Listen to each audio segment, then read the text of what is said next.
Sejam bem-vindos ao Podcom, o podcast que propõe a desconstrução da construção civil, peça por peça, para enxergar a conexão do todo. Hoje teremos mais um episódio aqui muito rico e inspirador. Hoje estamos recebendo aqui Samantha Goldberg. Samantha é empreendedora, empresária, né? Dona de 2 lojas da Tintas MC, uma localizada na Avenida Pompeia e uma loja nova, recém-inaugurada, na Avenida Pacaembu. Vamos bater um papo com ela aqui, falar bastante aqui sobre os desafios, né, de empreender, os desafios do mercado de tintas. Samantha, seja bem-vinda. Obrigada. É um prazer estar aqui com vocês e poder fazer essa troca, né, trocar experiência e ideias, né, que a gente já estava trocando aqui antes, e agradeço muito mesmo. Legal. Samantha, para começar, fala um pouquinho da sua jornada, né, como você começou a sua jornada aí no empreendedorismo, como foi, né, abrir a primeira loja, depois abrindo a segunda, como foi sua jornada até começar a empreender? Bom, não vim do ramo nem da construção, nem do empreendedorismo. Eu sou formada em Direito, né? Então, trabalhei como advogada de 2 empresas, companhias aéreas. Então, realmente não tem nada a ver com construção. Outro segmento. Trabalhei 14 anos, trabalhei na TAM Linhas Aéreas e na Azul Linhas Aéreas. E nunca pensei em empreender, né? Até o momento que eu, de fato, resolvi empreender. Meus pais são empreendedores, né? Tanto a minha mãe quanto o meu pai. Minha mãe tinha uma gráfica, meu pai tem oficina mecânica até hoje. E não era algo que estava nos meus planos. Mas depois de um tempo atuando como advogada, até gostava de trabalhar como advogada e tudo mais, percebi que não era mais o que me fazia a cabeça, assim, me fazia feliz, né? E aí comecei a pensar o que fazer, né? É sempre aquela coisa, né? O que eu posso fazer de diferente? O que eu vou inventar que até agora ninguém inventou? E não cheguei, assim, nessa resposta. E por não ter experiência, né, com administração de empresas, nada disso, eu resolvi buscar métodos já testados, né? Métodos, não dá para falar garantidos, né? Mas um pouquinho mais consolidado. Consolidado, com um pouco mais de experiência e que tivessem pessoas por trás que pudessem me guiar, me ajudar, né, a entender por onde começar, o que comprar, de quanto em quanto tempo e por aí vai. E veio a pandemia, né? Então, no momento que eu estava com esses pensamentos, aconteceu a pandemia e eu engravidei também, tive uma filha, bem no ano da pandemia ela nasceu. Saí de licença maternidade e voltei, achei que ia... essa minha vontade, né, de empreender, de ter o meu próprio negócio, ia passar, né, esse desgaste com a profissão que eu vinha tendo. Achei que ia voltar melhor depois da licença maternidade, mas não voltou. Então, na verdade, voltou muito mais, assim, apurado, né? O querer ter um pouco mais de liberdade no dia a dia, flexibilidade, ter um tempo, não que empreender dê muito tempo para a gente, mas pelo menos a gente consegue mensurar o nosso tempo, né? Sem pensar num trabalho de 8 horas por dia, com horários rígidos. Uma dinâmica maior na agenda, né? Consegue ter uma dinâmica maior na agenda. E na verdade, eu acho que o pontapé mesmo para eu decidir isso foi a maternidade mesmo. E eu não sabia ainda o que fazer, então estava procurando franquias. Procurei várias, assim, né? Me informei sobre várias. Nenhuma das que eu achava, assim, nas pesquisas que eu fazia era o que eu achava que se encaixava para mim, né? porque eu buscava algo que fosse um pouco mais estável. E a gente vê muitas franquias abrindo, fechando, mercados novos, né, que ainda vão ser testados, e não era o que eu queria, porque eu tinha uma carreira já consolidada, né, e eu não queria trocar o certo pelo duvidoso. Obviamente, foi o que eu fiz, eu troquei, certo não, né, mas eu troquei algo que estava em andamento por algo que ia ser iniciado. Mas eu não queria uma coisa que, eu vou abrir e daqui a pouco, se a moda não pegar, eu já vou fechar. Eu queria que fosse algo que as pessoas necessitassem, né? E a pandemia deu essa visão pra gente, né? Sim. Então, o que era de segunda necessidade, o que não era a necessidade máxima das pessoas, as pessoas deixaram um pouco de consumir. Então, a busca era essa, né? E com o que trabalhar e que seja sempre necessário. E aí a gente acabou, em uma conversa, meu marido tendo com um colega de trabalho, ele comentou sobre a franquia da Tintas MC. E aí a gente achou interessante, porque eu não imaginava que existiam franquias de lojas de tinta. Mesmo nas minhas pesquisas, eu não tinha localizado. E depois que a gente, né, teve essa ideia, conversou com o pessoal da MC, da expansão da MC, a gente percebeu que talvez fosse o caminho, né? De algo seguro, perene, podia até não ser algo assim super, vou ficar rico da noite para o dia, que às vezes é o que as pessoas procuram, né? Sim. Também nem era o que eu procurava. Mas foi uma opção que me trouxe um pouco mais de segurança. E aí começamos, né, a conversar, discutimos a estrutura do negócio e os custos que isso envolvia, o investimento, o retorno e tudo mais. E aí a gente, né, chegou num denominador de que seria algo que poderia que poderíamos, de fato, falar assim, não, vou sair do meu trabalho ali, né, consolidado, de fato, para tocar esse empreendimento. E foi assim, foi em 2021, aí eu pedi demissão, tudo, parei de advogar e passei a cuidar cuidar não, né, a gente abriu a loja do zero, então fomos pensar em ponto comercial, as obras necessárias, compra de material, contratação de colaborador, tudo desde do zero. E essa é a jornada, né? Então, a primeira loja foi algo realmente muito desafiador. Para mim, até porque eu tinha uma visão de trabalho muito técnica e limitada, né? E no varejo, e principalmente como gestora, né, administradora de uma loja, eu dava conta de todos os setores, né?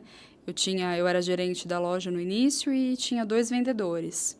Depois contratei um motorista e depois a gente foi crescendo. Mas no início eu abria, eu fechava, eu fazia a compra, eu contratava, eu vendia, eu fazia o marketing, fazia as compras, então, desde o papel higiênico até a tinta, quem comprava era eu. Então, foi tudo foi uma construção, né? E foi um aprendizado. Acho que tudo que eu aprendi de lá até agora, eu nunca aprendi trabalhando numa empresa. E aí, depois de 3 anos, né? A gente é franqueado faz 3 anos, veio a vontade de uma segunda loja. Desde o início, a gente falava assim, uma loja bacana, mas acho que vai ser melhor se a gente tiver uma segunda, a gente ganha um pouco mais de volume. E aí veio a oportunidade, né? Procuramos alguns pontos em outros locais e acabamos, até com a ajuda da franqueadora mesmo, achando esse ponto na Avenida Pacaembu. E enfim, aí o desafio já foi um pouco menor, assim, né? Já sabia o que estava fazendo, né? Já tinha o know-how do mercado. Já tinha o know-how do mercado. Já conhecia era a posição, né, de empreender. Já sabia sobre produto, porque na primeira loja eu não sabia sobre produto, não tinha conhecimento de produto, né? Fui aprender tudo no desenvolvimento mesmo da operação. E já na segunda, não. Na segunda, já sabia os erros, né? Que é a primeira coisa que a gente vê, né? Eu errei nisso, nisso e naquilo outro. Isso eu não vou repetir. E aí, criar a coragem, né? Porque isso... Não, eu já ouvi uma palestra de um multifranqueado da Arezzo, que ele falou que o frio, que assim, ele já, sei lá, eu não lembro agora quantas lojas ele tem, mas ele tem muitas lojas. Ele falou que assim, o frio na barriga de abrir uma loja nova nunca acaba, mas começou a ficar mais fácil para ele a partir da quarta. Então, como eu tô na segunda, não tá fácil ainda, não tá fácil. Não é fácil, tomar a decisão não é fácil.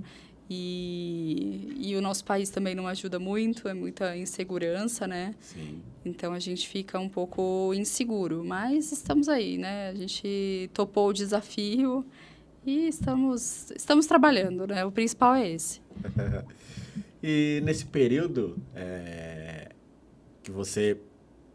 Podemos dizer que você deu uma guinada de 360, né? Porque, assim... Você seguiu um caminho totalmente diferente, num segmento diferente, até num formato diferente, com diversas questões diferentes. Quais foram os principais desafios, as principais dores desse período que você falou, caí de cabeça no empreendedorismo e estou desbravando esse mundo agora. Quais foram as principais dores desse período? Eu acho que a principal dor é a equipe. Então, alinhar a equipe, né? Achar pessoas que tenham todas as habilidades que você precisa, que estejam dispostas, né? A, de fato, vestir a camisa... se comprometer, eu acho que foi o maior desafio. E continua sendo, né? Até porque a gente lida com pessoas jovens. Eu não sou velha nem nada, mas assim, são pessoas mais jovens do que eu.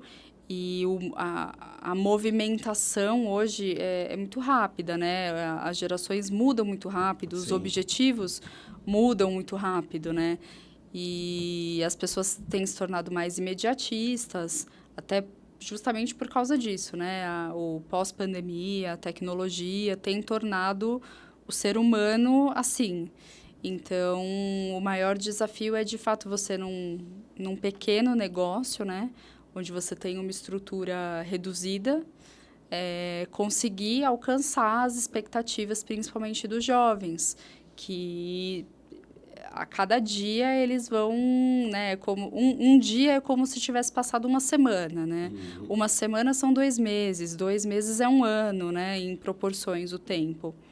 Então, eu acho que esse é o maior desafio, assim, de achar, não só das pessoas, mas o nosso também, de saber escolher as pessoas que tenham mais a ver com o nosso negócio, com as características que a gente busca.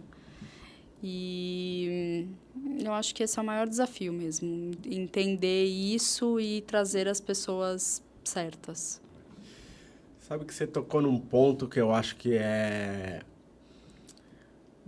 acho que não dá para dizer que é o principal fator, mas assim, porque eu vejo que tem muitos fatores, mas é um dos principais fatores que eu vejo muita disparidade nas diferentes gerações, né? O comportamento das diferentes gerações. As gerações mais antigas, a minha inclusive, nós éramos já trabalhados desde pequenos para ter um pouquinho mais de paciência. Era um formato de construção diferente, porque nós viemos de uma geração que, nós somos criados para, você tem que trabalhar bastante para você ter valor, e depois que você trabalhou bastante, que você vai ter valor, e aí que você começa a ter os retornos, né? Você começa a ser valorizado, você começa a ter retorno financeiro, retorno de trabalho, enfim. E eu vejo que quanto mais vão passando as gerações, essa paciência, ela acaba sendo cada vez menor. E hoje acho que já não tem mais essa visão de que eu tenho que primeiro mostrar serviço, tenho que primeiro merecer, para depois eu exigir alguma coisa. A impressão que eu tenho, e falando de maneira geral, né? Óbvio que você vai ter o conhecimento do mercado tintas, né? Que é o seu negócio.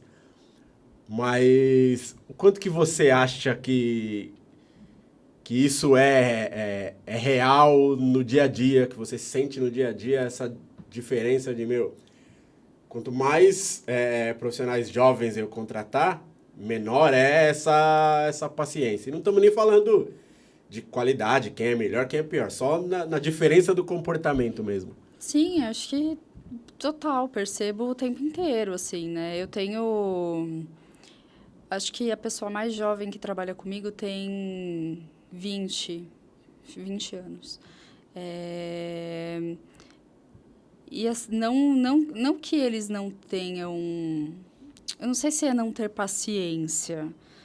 Eu acho que a relação deles com o tempo é diferente da nossa, né? Claro, paciência, sim. Eu acho que, na verdade, paciência é uma coisa que está faltando para todo mundo, né? Uhum. Ninguém mais... Eu mesma, assim, eu estou acostumada... Como eu trabalho, eu moro perto dos 2 lugares onde eu trabalho.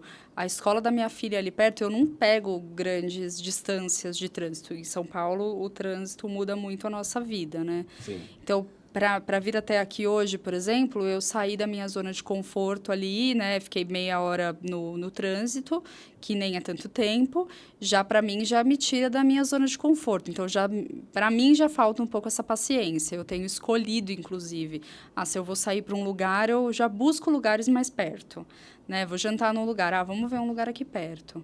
Acho que isso mudou muito. As pessoas estão começando a se concentrar de perder menos tempo. Elas têm menos paciência em perder tempo. Eu acho que o que acontece hoje é que, assim, não sei se é paciência, né? Me expressando um pouco melhor. Eu acho que é muito mais o meu tempo vale muito mais. Vale muito mais. Então, as pessoas têm feito escolhas que façam com que elas consigam usar o tempo delas melhor. Tanto que a gente tem percebido isso no comércio mesmo. As lojas, as redes, as franquias abrindo lojas, né, nos bairros, para tirar aquela força do centro, né? Para a pessoa não ter que sair do bairro para se deslocar para fazer uma compra, né? Isso vem acontecendo. Eu acho que a pandemia ajudou muito para isso, né? As pessoas ficaram... Sim. As pessoas que tiveram a possibilidade de ficar... regionalizado tem se fortalecido. Tem se fortalecido.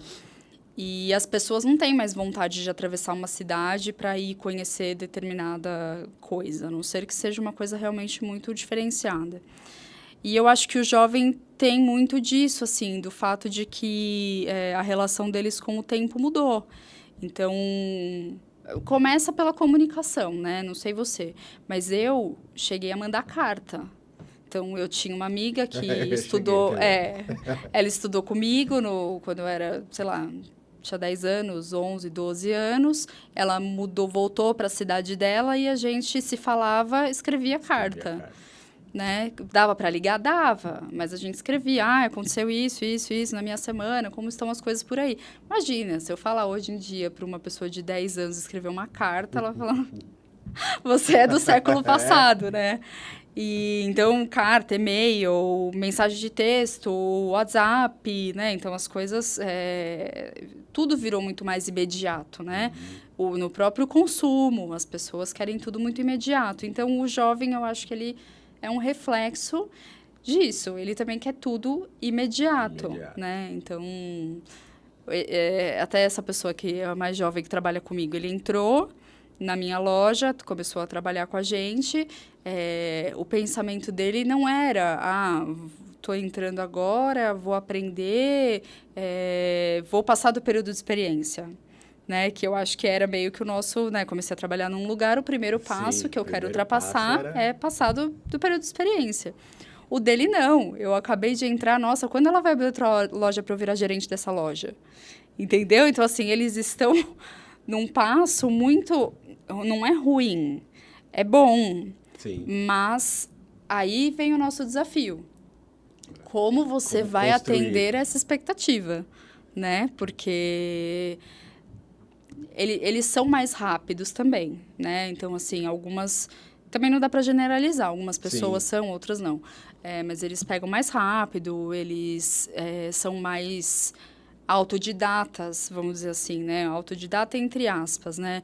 Eles têm mais canais para procurar aprender alguma coisa, né? Então, hoje em dia, você coloca no TikTok como fazer, sei lá, alguma coisa, ele já te mostra. Onde comprar, ele vai te dar 1000 indicações de onde comprar. ChatGPT, escreva uma redação sobre, né? Coloco a pergunta que você ia me fazer aqui, jogo no ChatGPT, ele me traz uma resposta pronta. Então, eles têm acesso a tecnologias, né? E o dia a dia deles, de fato, é diferente do que foi o nosso, né? Então, o nosso desafio é como acompanhar isso, não só mentalmente, porque mentalmente a gente até pode acompanhar, né? Então, você vai lá, você baixa o TikTok, você usa o ChatGPT, você usa o WhatsApp, você entra nesse movimento. Mas como fazer o seu negócio andar desta forma, né? Como atender essa expectativa? Porque, de fato, no dia a dia, as relações interpessoais, elas ainda fazem muita diferença, né? Então, numa loja, por exemplo, você tem uma rotatividade muito grande de vendedores, de consultores ali para atender o cliente, não é bacana, porque o cliente gosta de criar uma conexão. Então, logo de cara, você já tem esse desafio. E a conexão traz muita segurança, né? Então, acho que... Você, obviamente, pode falar melhor, mas muito... Não sei dizer a porcentagem, mas muito de uma fidelização está relacionado diretamente com a qualidade da relação que foi criada. Eu acho que as relações que as pessoas criam fazem, sim, com que ela busque os lugares onde elas vão comprar. Porque... E outra vez, eu acho que isso também tem um pouco a ver com o tempo. Porque, assim, a pessoa pensa, bom, o vendedor X já me conhece. Então, ele já sabe como eu gosto de ser atendido. Ele já sabe a obra que eu estou fazendo. Ele já sabe o material que eu já comprei, né? Ele já está perto da minha casa. Então, eu acho que tem esse viés. Você facilita, né? A pessoa já tem ali uma conexão com você, ela já sabe, né? Teoricamente, você já sabe como ela se comporta e isso facilita para ela.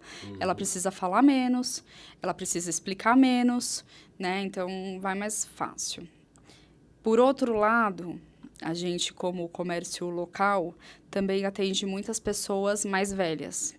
Já essas pessoas, elas já gostam da questão de conversar com você. Justamente por quê?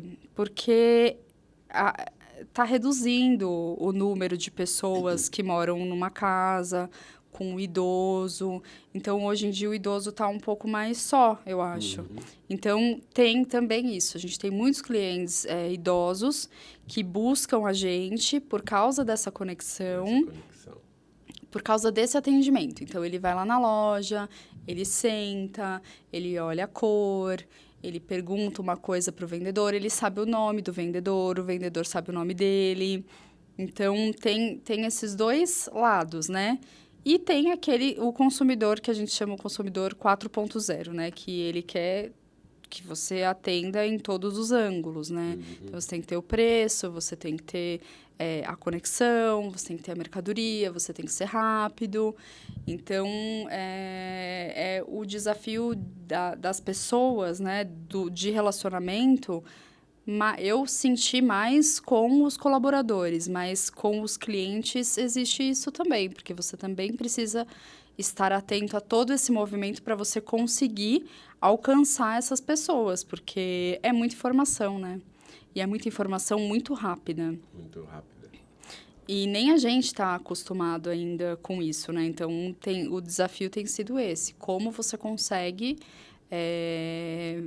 fazer esse exercício, né? Se desmembrar para conseguir atender em todas essas vertentes, né? E aí que tá uma coisa que não mudou, que eu acho que não mudou, né? O vendedor, né? Porque uma coisa é você ser um atendente, né? A pessoa chegar, te falar o que ela quer, você direcionar. Óbvio, tem os mais simpáticos, os menos simpáticos, os mais carismáticos, os menos carismáticos. Mas é basicamente atender aquela necessidade. Já tem o cara ali que vai saber vender para a pessoa o que a pessoa não quer. Não quer.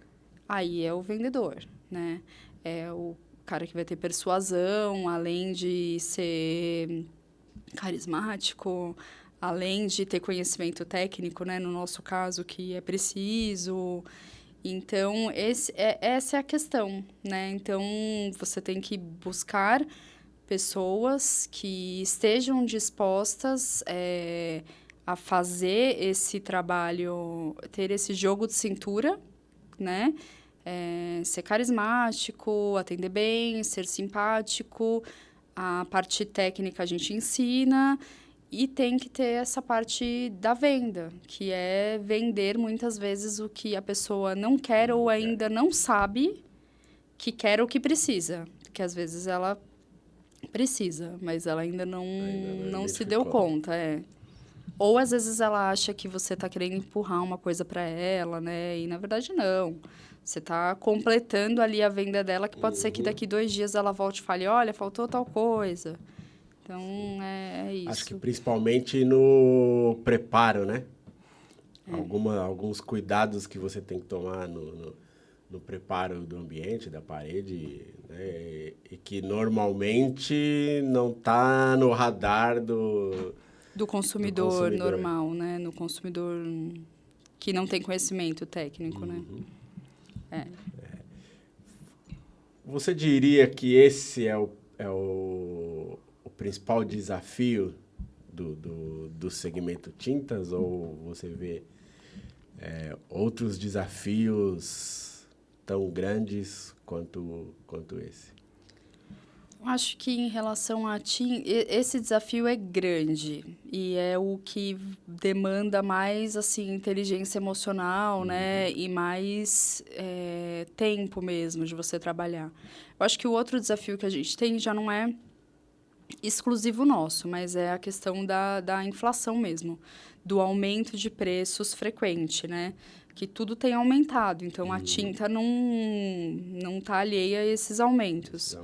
E aí o nosso desafio é o seguinte, aumenta, e aí tem concorrentes nossos, né, que não repassam o aumento, e aí a gente tem que, às vezes, seguir na mesma linha de não repassar.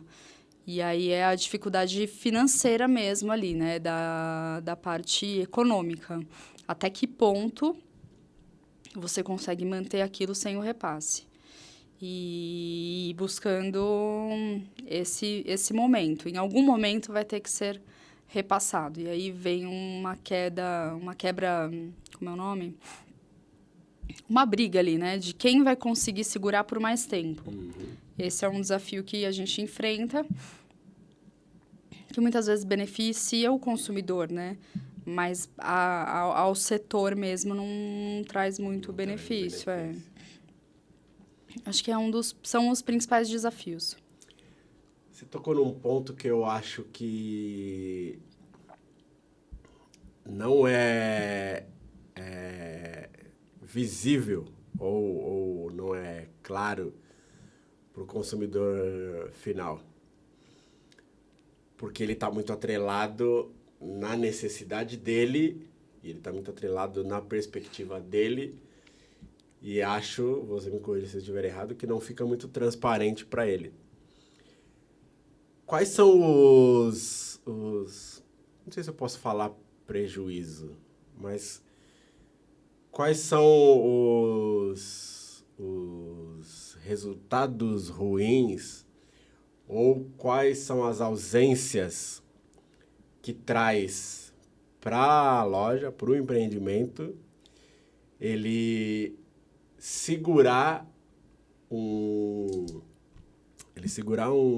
déficit, se eu posso dizer assim, porque o mercado evoluiu e ele segura pensando em não perder a venda, mas ele está tendo algum tipo de prejuízo ali. Quais são esses prejuízos ou essas ausências?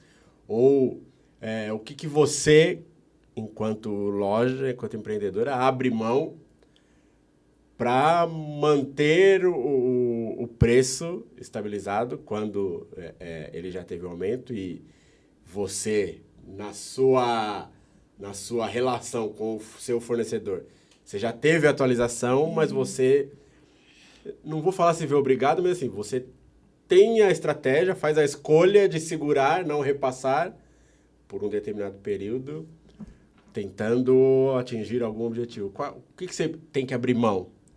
Porque eu acho que isso não é claro para o consumidor. O consumidor, ele só vai reclamar que, mas tudo aumentou. Mas ele não está olhando para a cadeia toda o que gerou aquele aumento. Ele só está olhando para a necessidade dele, para o bolso dele, para a perspectiva dele. Gente, o que acontece é assim, o comércio, no geral, né, fora as grandes, né, os grandes home centers e por aí vai,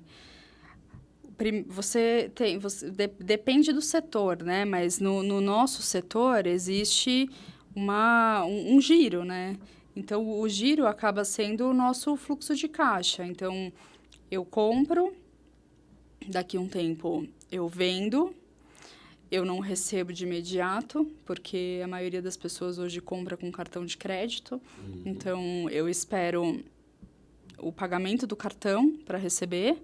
Recebendo, nem sempre casa com o pagamento do que eu comprei. Então, você tem que ter um planejamento, um fluxo de caixa alinhado para você ter dinheiro na hora que vier a fatura para você pagar.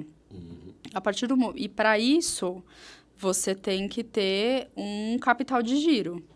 O capital de giro você faz conforme você vai trabalhando, né?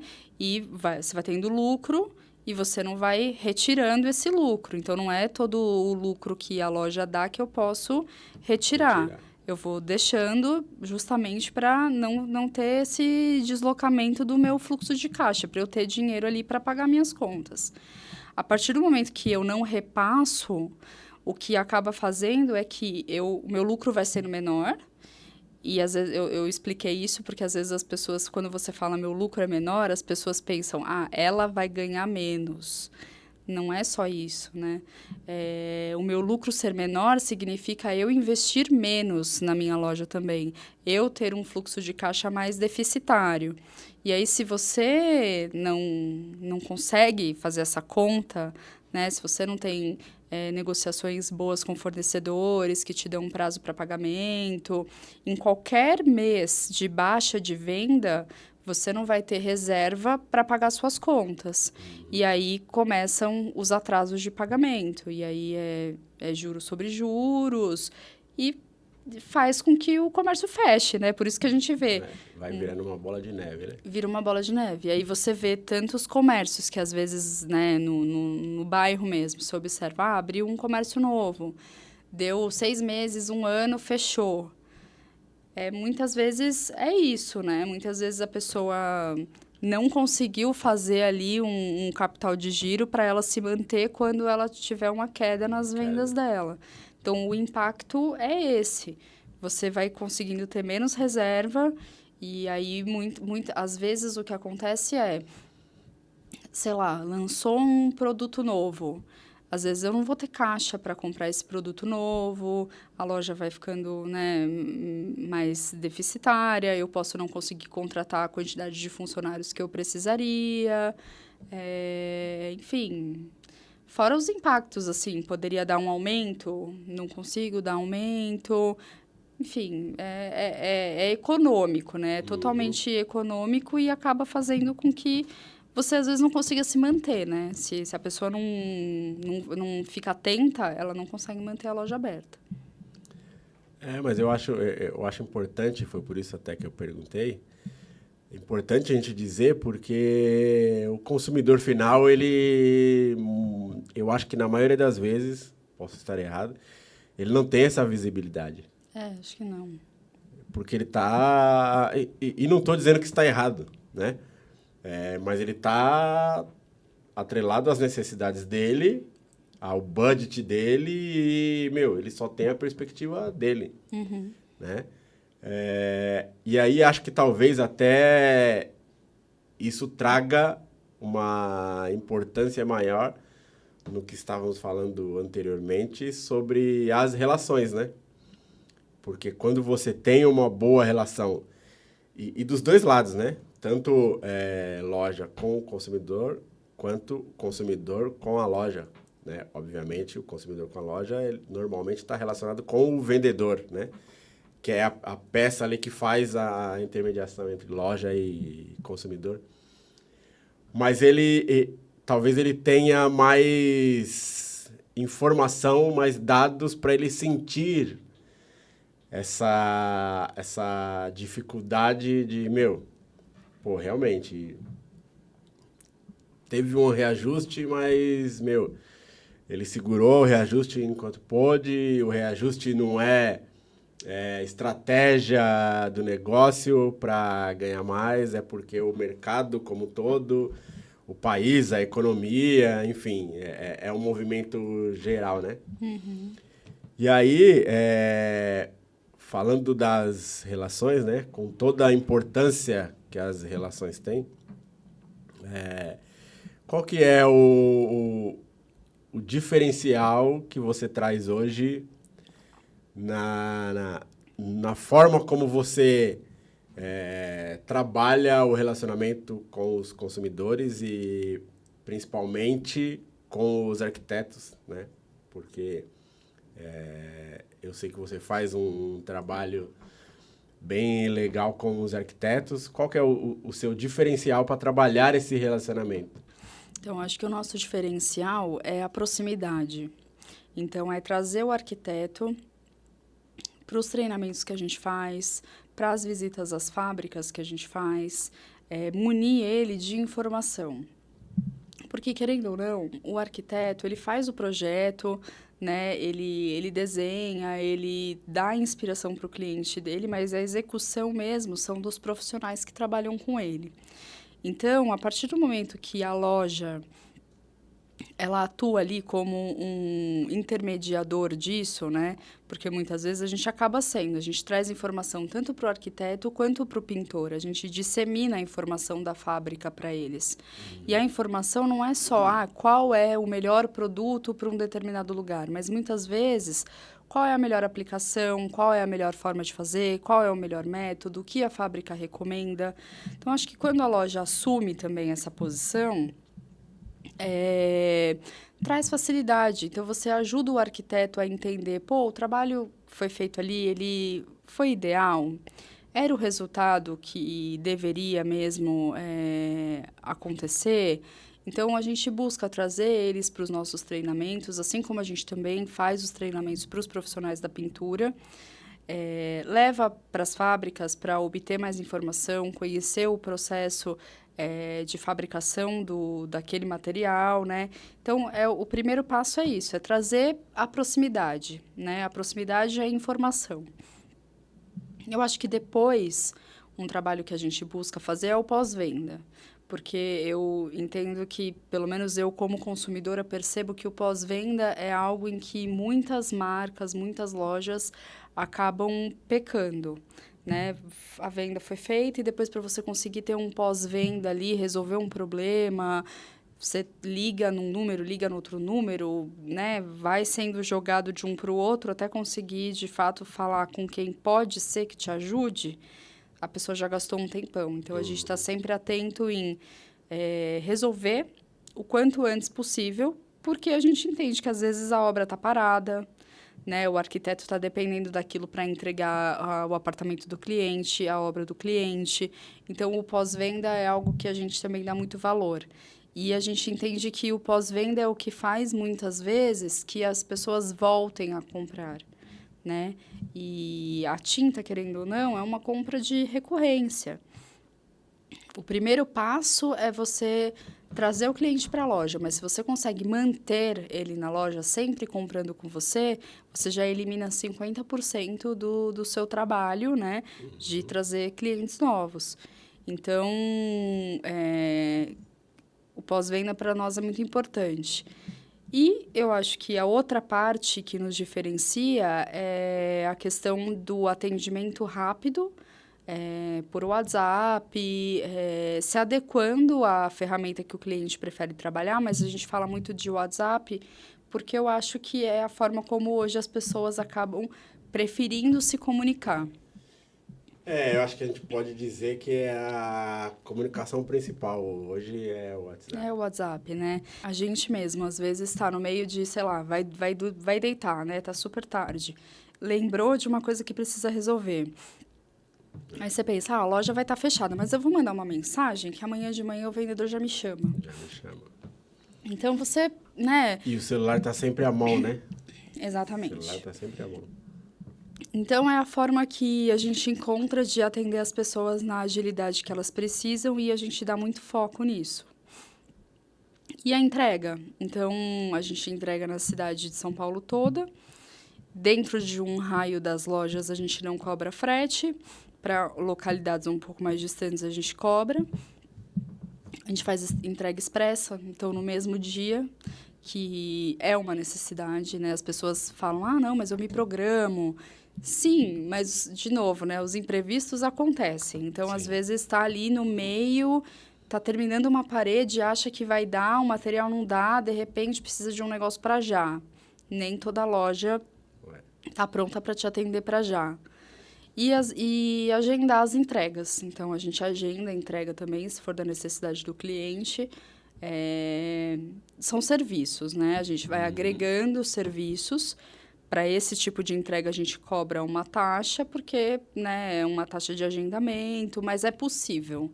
Então, Sim. É algo que a gente faz também, porque hoje também é difícil, né? Normalmente é entrega em horário comercial, das 8 às 17, mas às vezes a pessoa não vai estar no local naquele horário. Então, a gente tenta dar um jeito de atender o cliente conforme ele precisa, né? De resolver, de fato, ali o problema dele para facilitar o dia a dia. Já que o objetivo dele não é a tinta, né? O objetivo dele é pintar Sim. a parede, né? A parede pronta, o ambiente renovado. Então, a gente tira do meio do caminho ali o que pode tornar essa jornada mais difícil. Mais difícil. Mas você sabe que você tocou num ponto que eu acho que é... Em qualquer relação profissional, ele é extremamente importante, mas eu acho que é extremamente negligenciado, falando de maneira geral, que é o pós-venda, né? Porque, assim, eu sinto que quando a gente fala de pós-venda, as empresas, de maneira geral, elas olham muito para os casos que deram algum tipo de problema. Porque, obviamente, é o pós-venda mais... como que eu posso dizer? É o pós-venda mais plausível, o pós-venda que está mais no radar. Uhum. Porque, obviamente, quando tem algum problema, independente de qual é a origem do problema, o risco de a loja ter um ônus é muito grande. Então, eu vejo que as lojas olham muito para esse tipo de pós-venda. Mas o pós-venda não se restringe aos casos que tiveram problema. O pós-venda é também aqueles casos que não tiveram problema, que você vai buscar o feedback do cliente de, como que ficou a sua loja, a sua obra, como que ficou a sua pintura, qual é a experiência que você teve aí com a pintura da sua casa, do seu estabelecimento. E acho até que isso é um dos fatores que mais traz a fidelização. Por isso até que eu acho que eu coloquei que eu acho que é negligenciado. Porque a gente olha muito para a questão de, quando tiver algum problema, eu tenho que estar pronto e apto a resolver o problema do cliente, dar todo o suporte para ele. Mas, na maioria das vezes, não tem problema. Os problemas são a minoria dos casos. Uhum. E eu não sinto, estou falando de maneira geral, né? Eu não sinto essa visibilidade com o pós-venda. Você diz das empresas buscarem os clientes e entenderem se gostaram, não gostaram. De usar usar o pós-venda como uma das principais ferramentas dessa fidelização e da lembrança de marca, da qualidade do trabalho, do produto ou do serviço, até uma forma de você disseminar a cultura da empresa. Eu não sinto isso no mercado. Eu acho que está aumentando, na verdade, principalmente com essas automatizações, né? Só que aí eu acho que já fica muito frio, automatizado mesmo. Eu tenho visto muitas empresas, você faz uma compra e aí a empresa te manda uma mensagem, na sua última compra você levou tal coisa, se você precisar de alguma coisa a mais a gente está à disposição, mas tudo muito automático. Isso eu tenho visto. Um formuláriozinho, alguma coisa assim. Envio padrão automático mesmo, sabe? Tá lá no cadastro. E que a outra ponta vê que é algo automatizado, Isso, não é uma pessoa... Isso, e aí você nem dá valor, né? Talvez se você percebesse que é algo de fato exclusivo, né? Talvez você desse mais valor. Mas eu vejo assim, do lado de cá...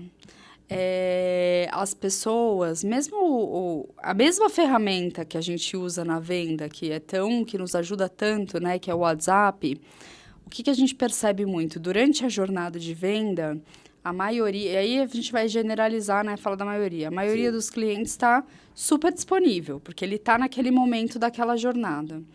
Mas o pós-venda, eles não dão atenção. Não dão atenção. Eu digo isso porque, assim, a gente manda pesquisa de satisfação, né?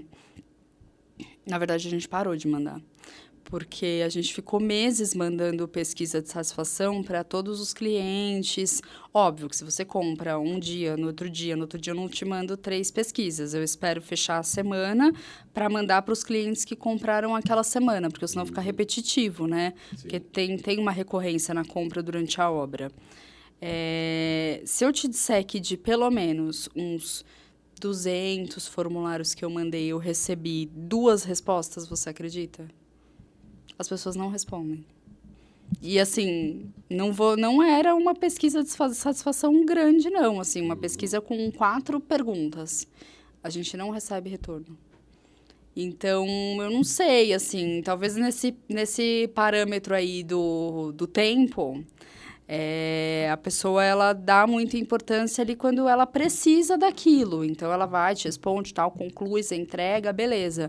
Mas na hora dela perder o tempo dela para ela responder, para você saber se deu tudo certo, se ela gostou, se ela não gostou, a maioria não responde. Então, eu acho que é um desafio mútuo de entender... Qual é o formato que a gente poderia fazer que o cliente iria gostar mais, né? E não sei ainda. Eu confesso que a pesquisa de satisfação foi algo que a gente tirou um pouco do nosso radar, porque a gente não estava colhendo frutos dela. Não estava conseguindo, né? Porque 2 respostas, assim, não diziam nada sobre... Mas legal, porque é importante a gente trazer... todas as perspectivas, até por isso da pergunta, porque, de certa forma, quando a gente fala em educar, e educar é o simples fato de trazer informação, né?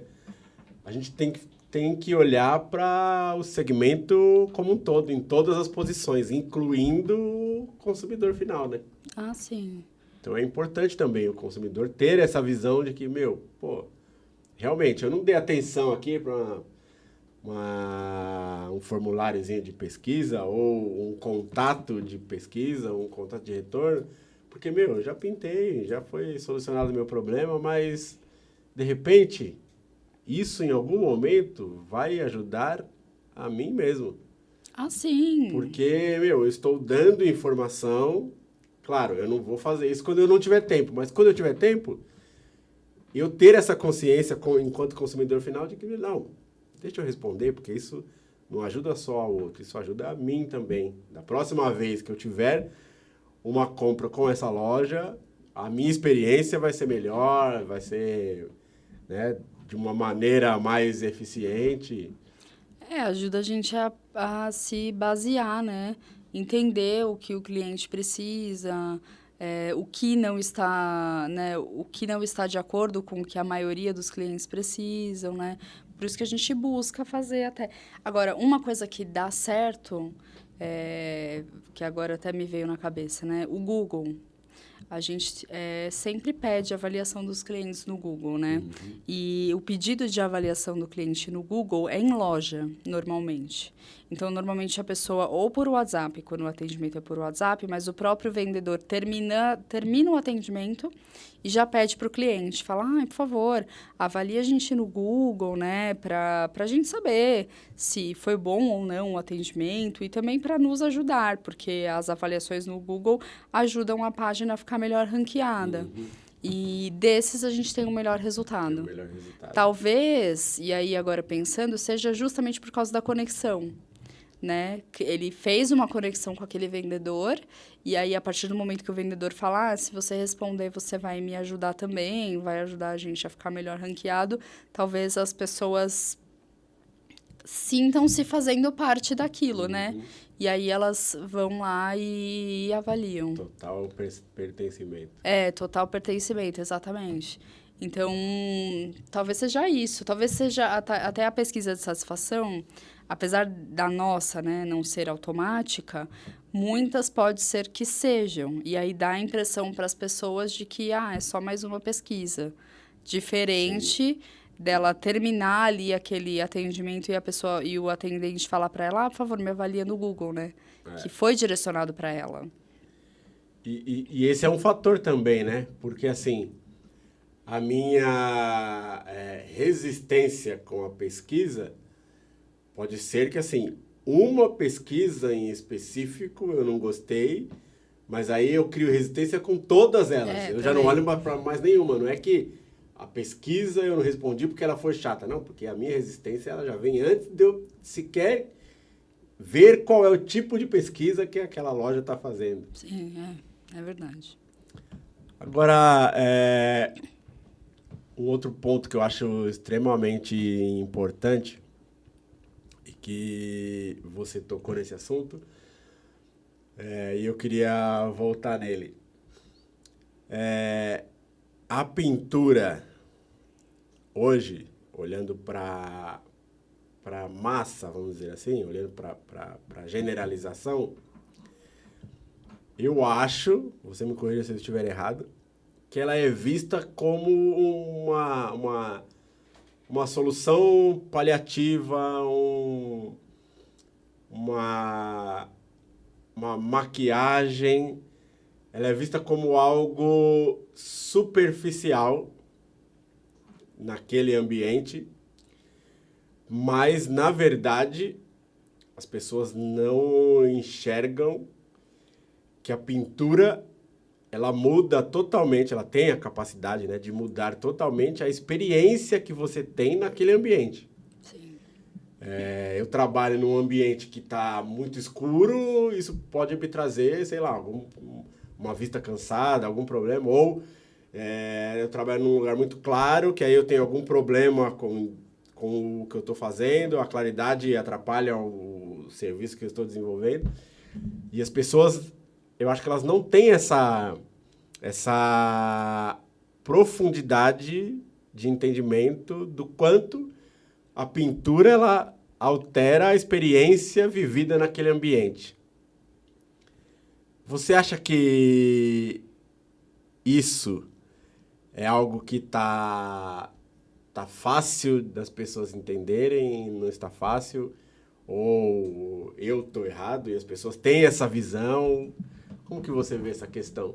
Eu acho que está mudando. Eu acho que... o que eu sinto ainda é que, assim, né, numa obra, vamos dizer, numa obra grande, uma pessoa que está construindo algo, ou que pegou um apartamento na planta e vai fazer a obra dele todo, a pintura é a última parte, né?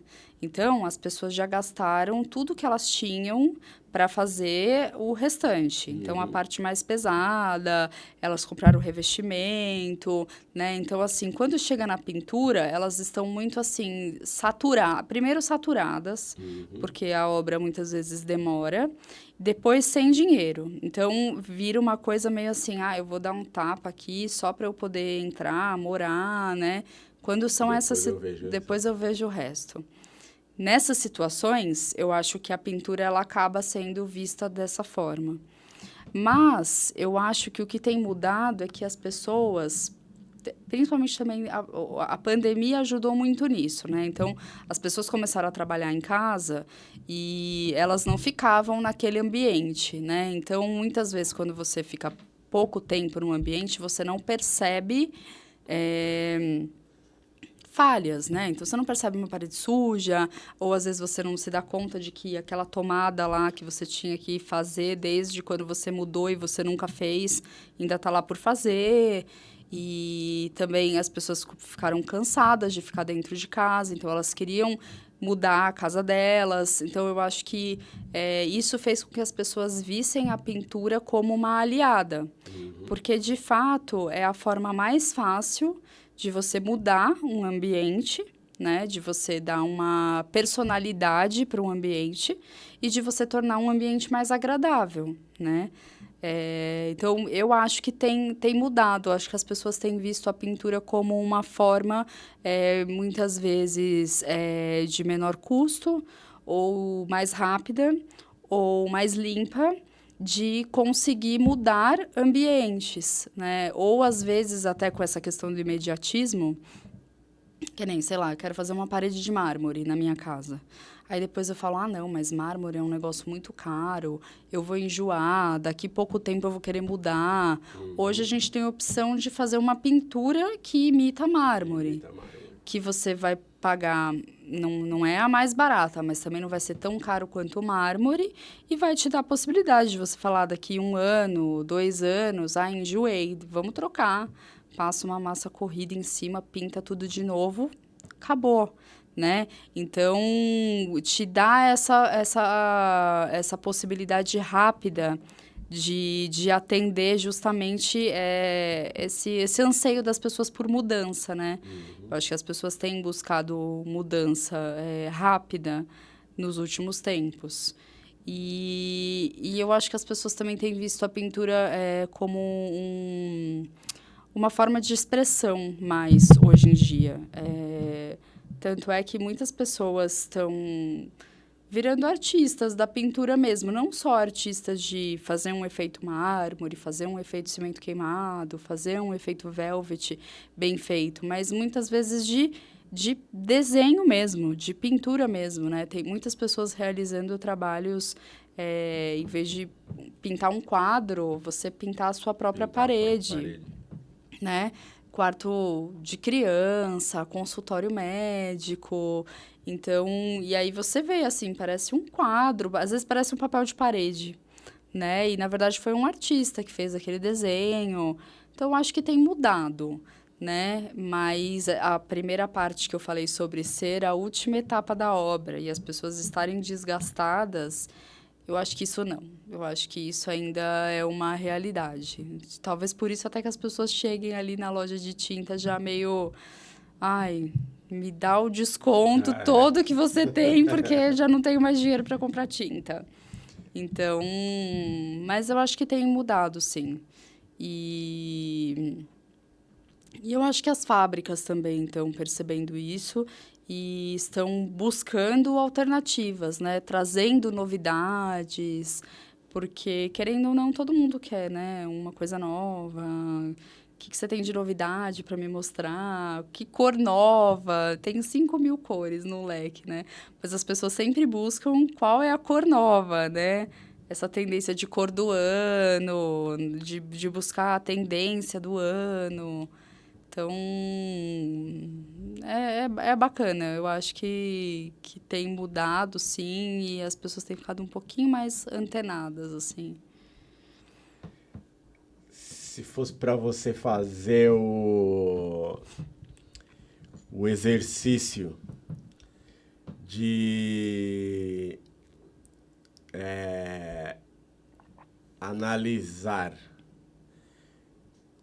qual demanda que gera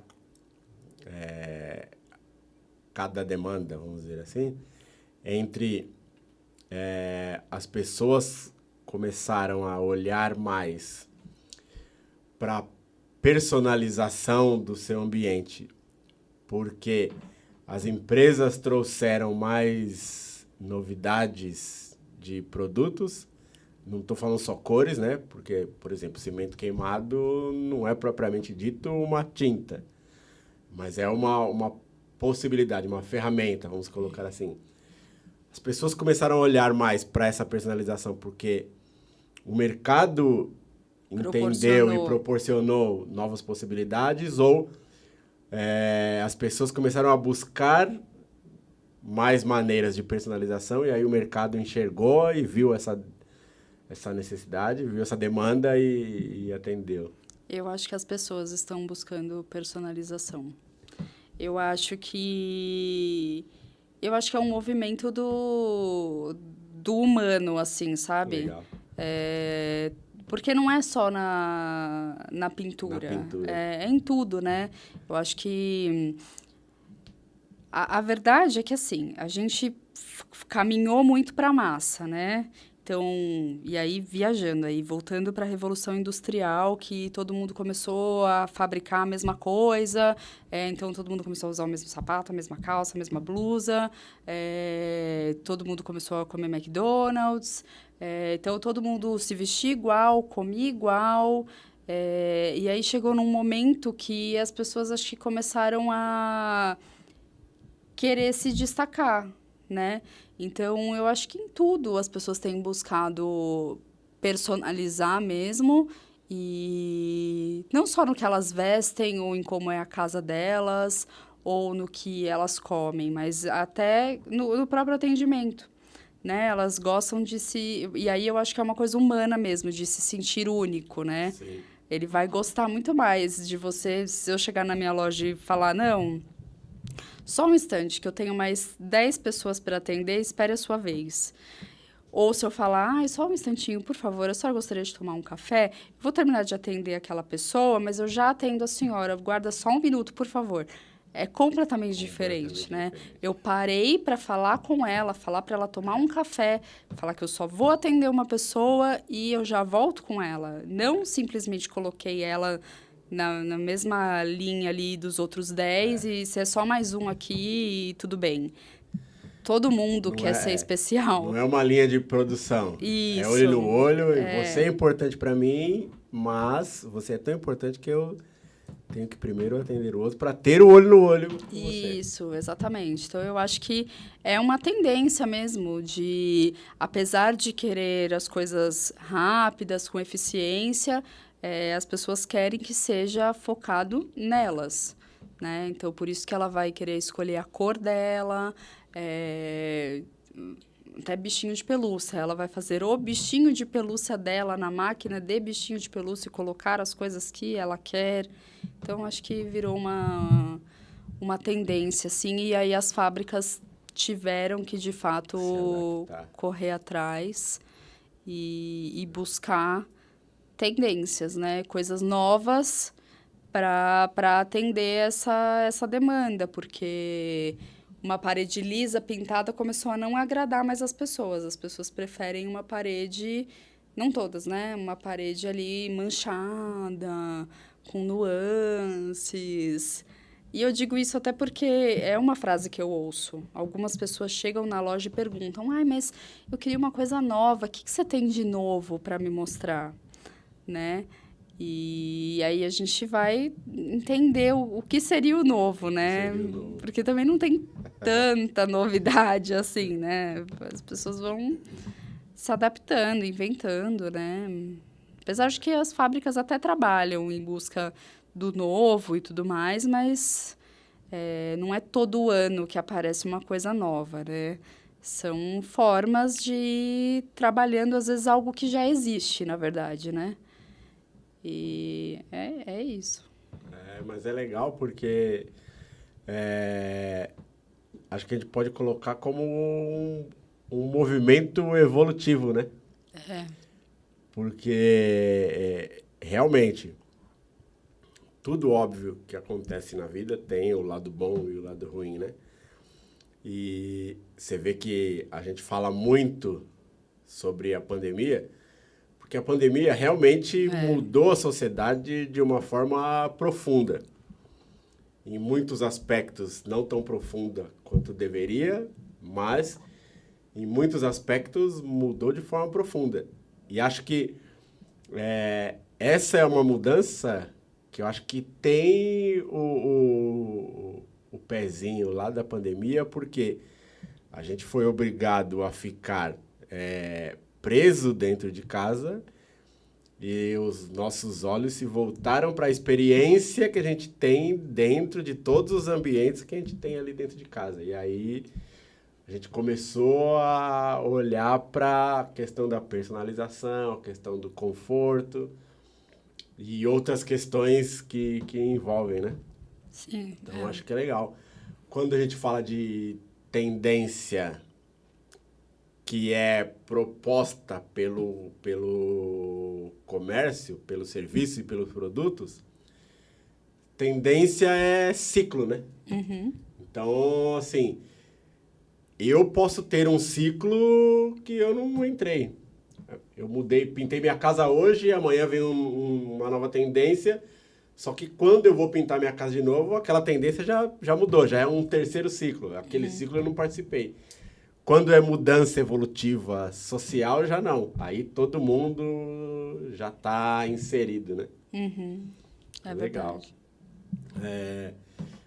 A gente já está estourado no tempo.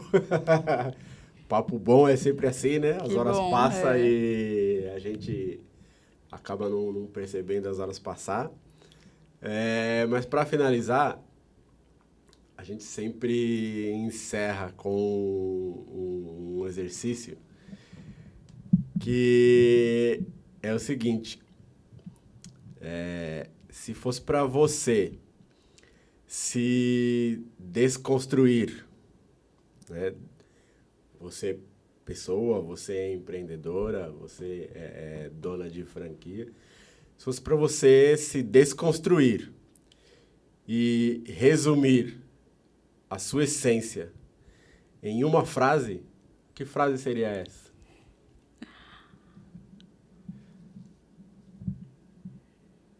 Nossa, que pergunta difícil. Vocês não mandaram isso no script, né? De propósito. Ou, se você quiser desconstruir a sua empresa, né? As suas lojas, falar um pouquinho da cultura dela, que frase que seria essa? Nossa, deixa eu pensar.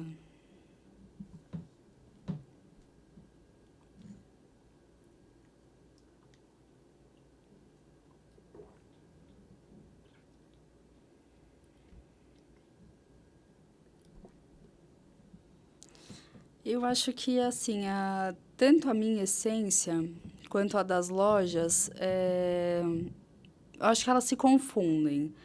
Porque eu acho que o líder, assim, ele acaba passando muito de como ele é, né, para as pessoas com quem ele acaba escolhendo para trabalhar com ele, né? Então, por mais que exista toda essa dificuldade de encontrar, às vezes, colaboradores e tudo mais, e a gente às vezes erra, acerta, as pessoas que acabam ficando com a gente são as pessoas que acabam muitas vezes acreditando no que a gente acredita, né? Porque eu acho que senão não se mantém. Então, eu acho que o que eu busco passar para eles e o que eu busco para mim também, eu acho que as coisas não podem ser imutáveis. Tudo tem que ser flexível. E tem que ser flexível, na minha visão, para a gente sempre poder melhorar. Então, eu comecei a unidade da Pompeia, assim, sem muito conhecimento, em tinta, em empreender. E aí eu sempre, desde o início, o que eu tinha como mantra na minha cabeça era assim, eu não preciso saber tudo. Eu preciso aprender com os meus erros e para não repeti-los, né? E eu preciso estar atenta para aprender o que é necessário. Então, assim, eu acho que é difícil resumir numa frase, mas acho que a minha frase seria assim: busque sempre a excelência. Não importa se você vai ter que se desconstruir, se num dia você falamos que iríamos fazer B, e no dia seguinte a gente aprendeu que o B não é bom, não tem problema. No mesmo dia a gente muda, não é mais B, agora a gente vai fazer C. Porque o importante é sempre estar em busca de melhorar. Então, seja atendendo, seja como pessoa, seja com o cliente, seja com os colegas.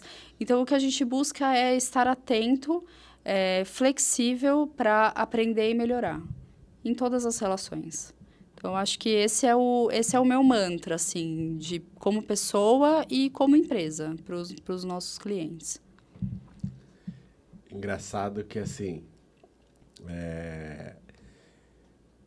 isso é de uma profundidade tão grande que tem até entrelinhas que não são facilmente vistas, né?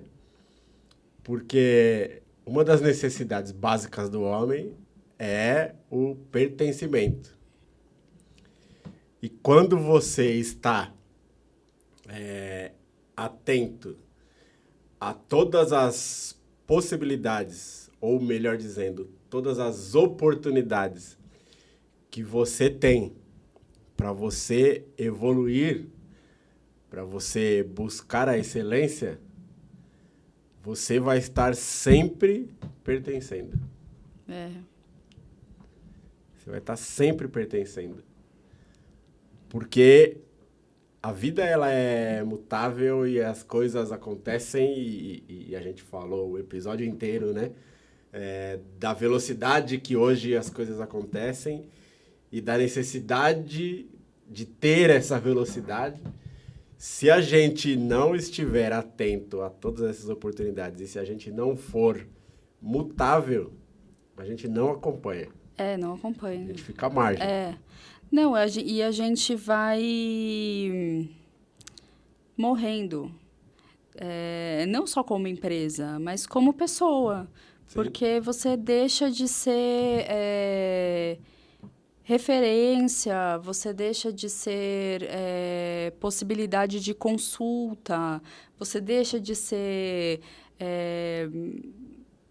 alguém que as pessoas querem por perto, seja para conviver ou seja para comprar com você.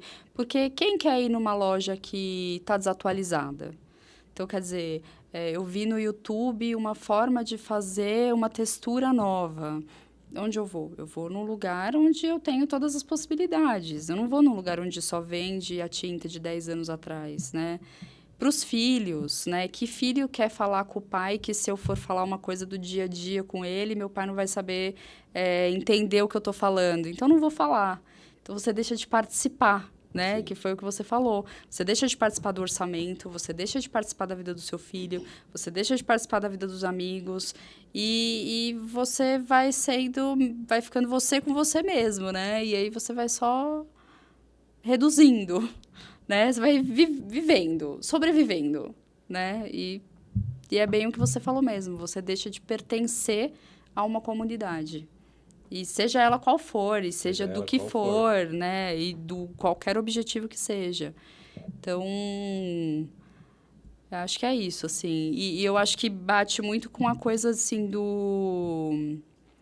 de pessoas, que é uma coisa que, para mim, é muito importante, assim, ter pessoas, ter ambientes. O ambiente, para mim, é importante. Então, o ambiente da loja é importante, das duas lojas. E o ambiente é feito para pessoas. Então, acho que é por isso que o ambiente também é tão importante para a gente. Aí as coisas vão se conectando, né? E é isso. E aí você vai trabalhando, e aí as pessoas falam, você gosta de trabalhar? Putz, eu gosto, eu adoro trabalhar. Então, acho que é por isso, né? Porque no trabalho você se sente vivo ali, pertencente, né? Sim. E, enfim, é isso. Senão também daqui a pouco... Bom, Samantha, queria agradecer, né? Eu que agradeço. Por esse papo muito gostoso, muito inspirador, esclarecedor, né? Agradecer pelo seu tempo, né? O tempo hoje é muito valioso, né? Principalmente pelo fato de termos que nos deslocar, que é coisa que hoje em São Paulo é extremamente difícil, né? Não temos mais dia nem horário para ter trânsito.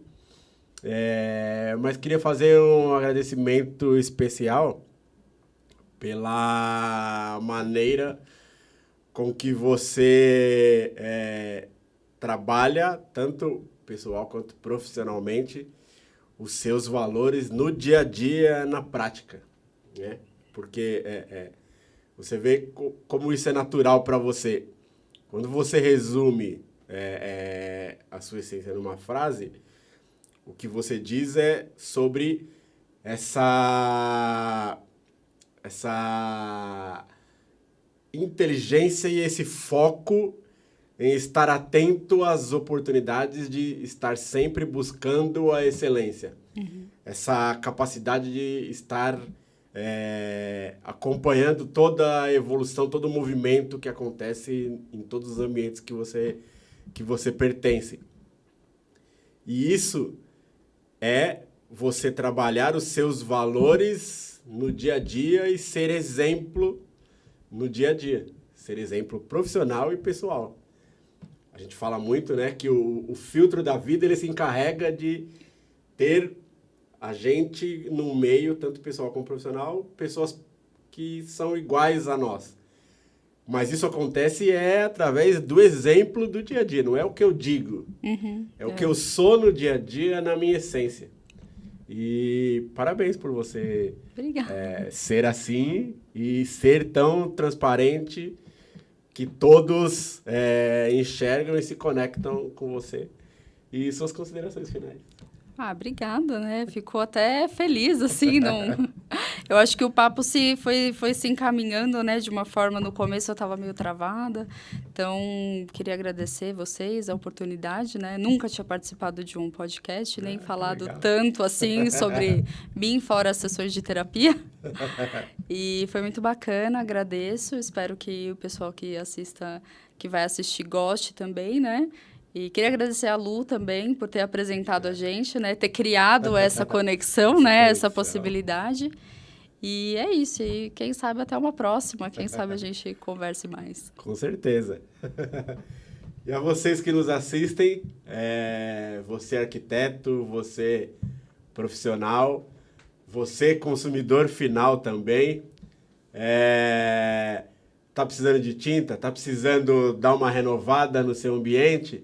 Está buscando uma experiência nova no ambiente que você trabalha, no ambiente que você reside? Tintas MC, Avenida Pacaembu, 987, ou Avenida Pompeia, o número da Pompeia? 747. 747. Vocês puderam conferir que lá vocês serão muito bem atendidos, vocês terão uma experiência de compra muito rica, com muita atenção, com muito respeito. Arquitetos, vocês podem procurar as 2 unidades da Samantha, que vocês terão também oportunidades de aprendizado, de reciclagem, de conhecimento e também uma oportunidade de se conectar e trazer, né, com essa conexão, um ganho muito grande aos projetos que vocês desenvolvem. E você gostou? Curte, compartilha, ajuda a gente a fazer com que o conteúdo, essas mensagens que os nossos convidados trazem, seja sempre muito abrangente. E é isso. Gratidão. Obrigada.